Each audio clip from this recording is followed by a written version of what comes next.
Hello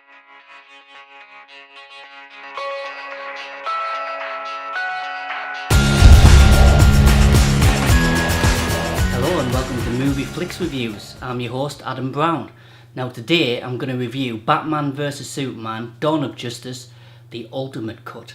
Now I just want to recap the original theatrical release of Batman vs Superman Dawn of Justice was a mixed bag. I've never known a film to be so highly hyped and have so much of a negative reception from critics. Some fans loved it and some fans hated it. Me personally, I felt that I was waiting for this for a long time, and the problem with it was I'd hyped it up too much in my head. I wanted it to be so good, and for that I have to say I was really disappointed with it. There was excellent, amazing visuals, you know. Nobody can say that you're going to absolutely hate this film because the fight between Batman versus Superman was amazing. I loved that. That's what you were going for. The only problem was it was very choppy. Considering they brought in 2 script writers, I thought, is this the best that they could actually do? You know, it's like, I'm a die-hard fan of these 2 characters.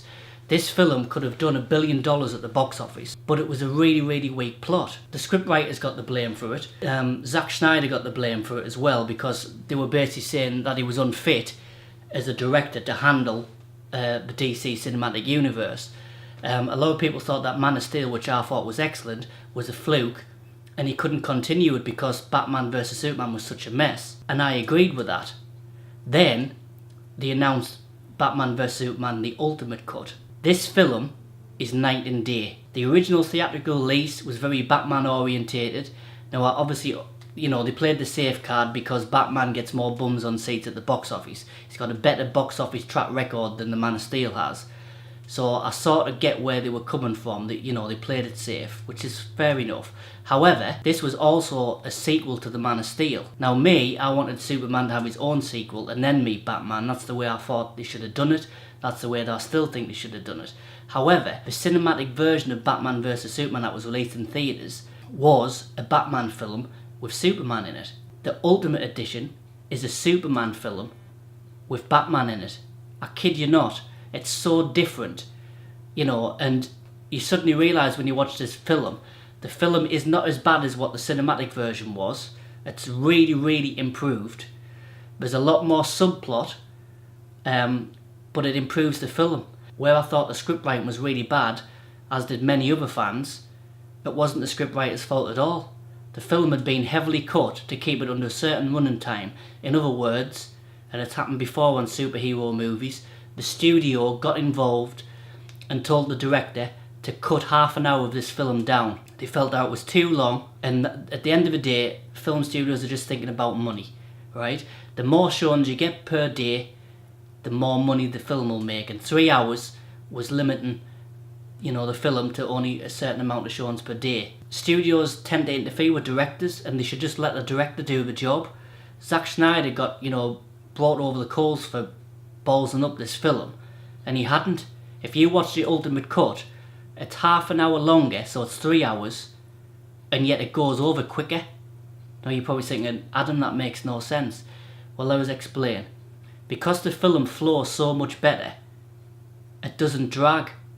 It seems like the film is shorter because it's so well edited together and the story flows better. Now there was a big, massive plot hole in the original cinematic cut of Superman flying in to save Lois from some terrorists. In the trailer, when they released the trailer before the film came out, you saw Superman as a heroine, like a government heroine, and you automatically thought that they were wanting answers on the attack on Metropolis, what Bruce Wayne witnessed, and that's the reason why he hates Superman.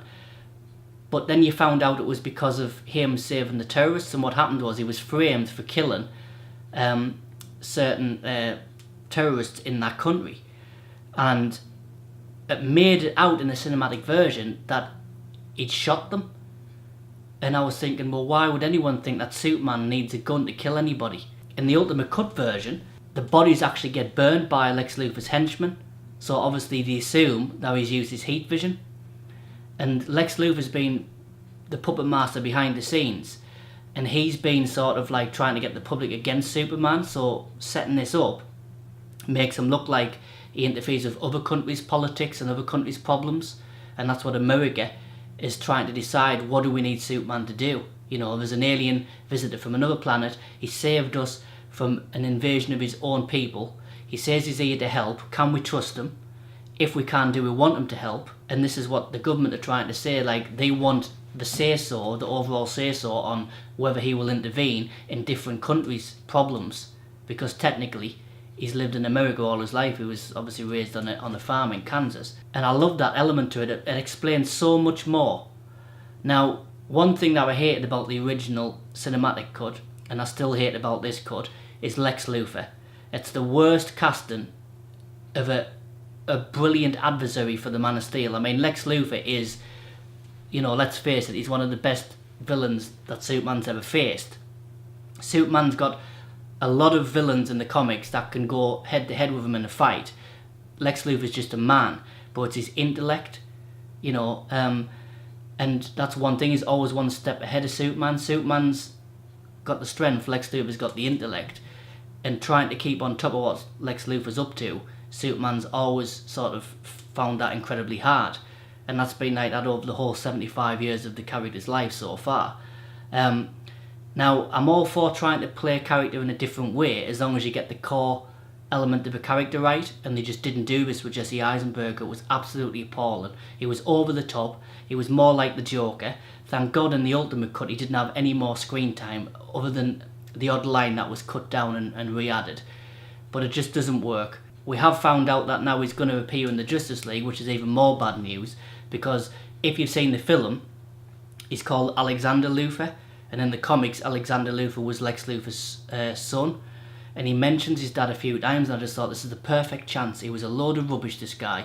Get rid of him and recast Lex, an older Lex, and have him act the way he should act, which is, you know, in public he's got the key to the city.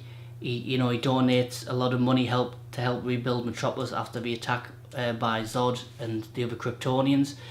But really, he's a bad guy, and only we know that, the audience, and of course Superman. But it looks like they are making this guy Lex Luthor, and we're going to see more of him. And I just think, you know, the Justice League's coming up.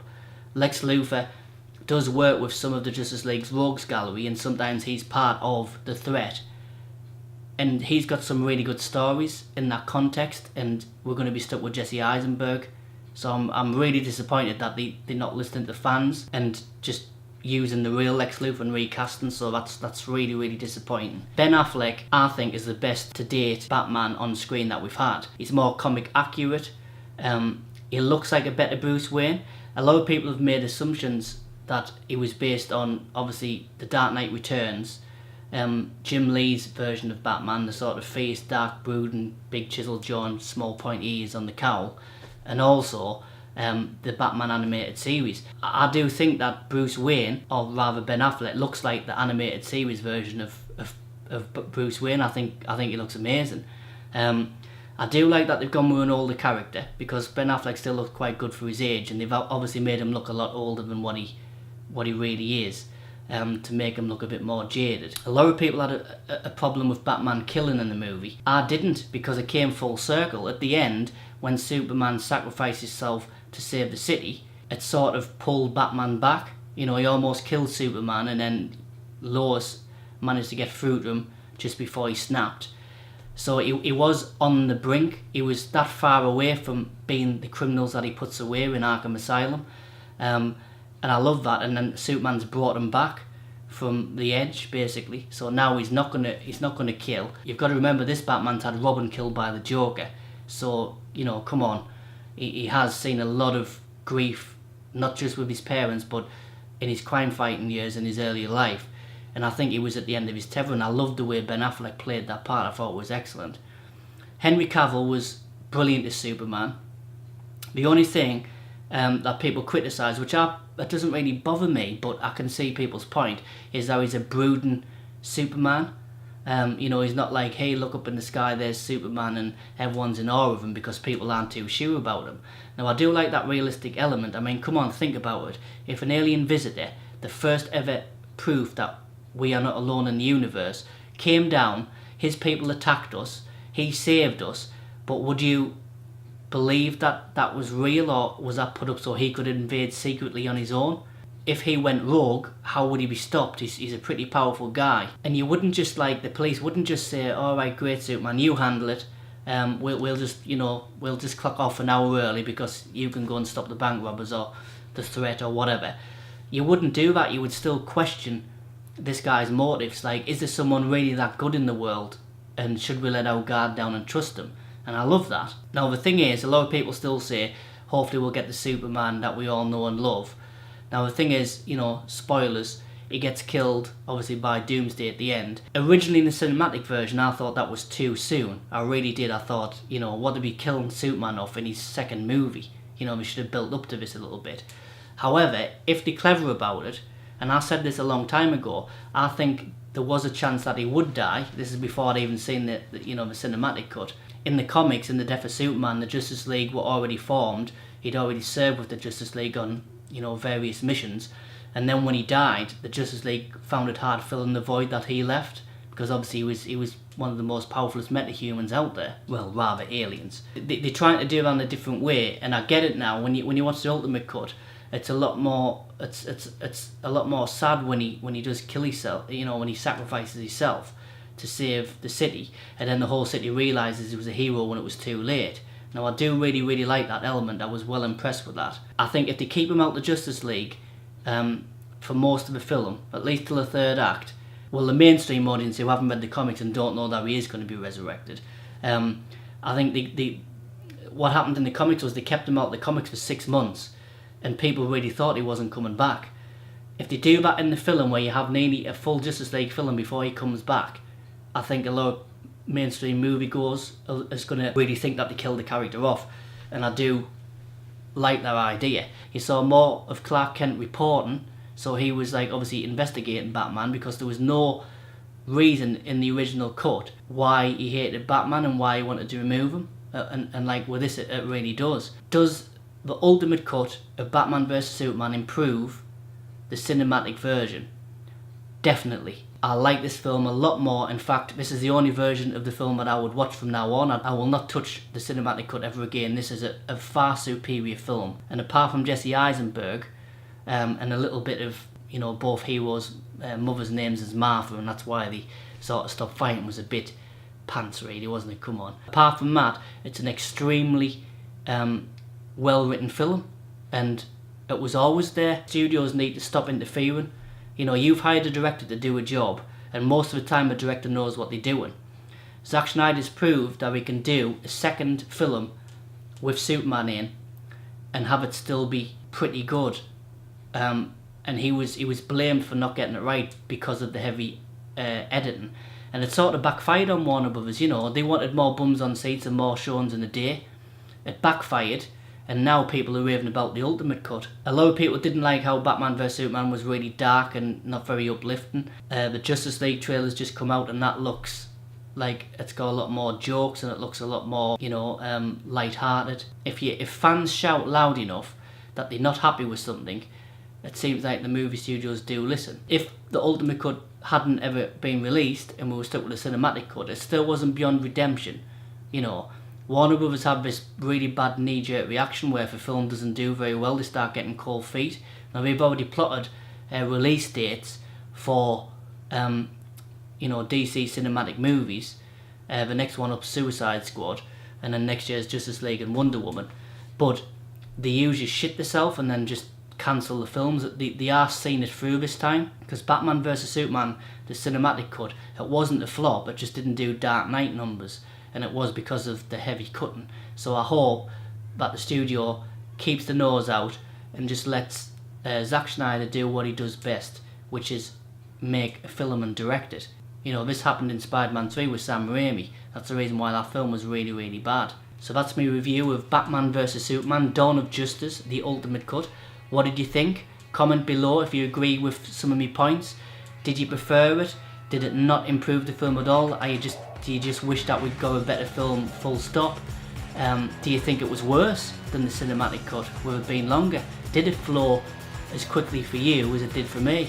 I'd really like to know your thoughts, and thanks for tuning in for this first episode, and I'll see you next time.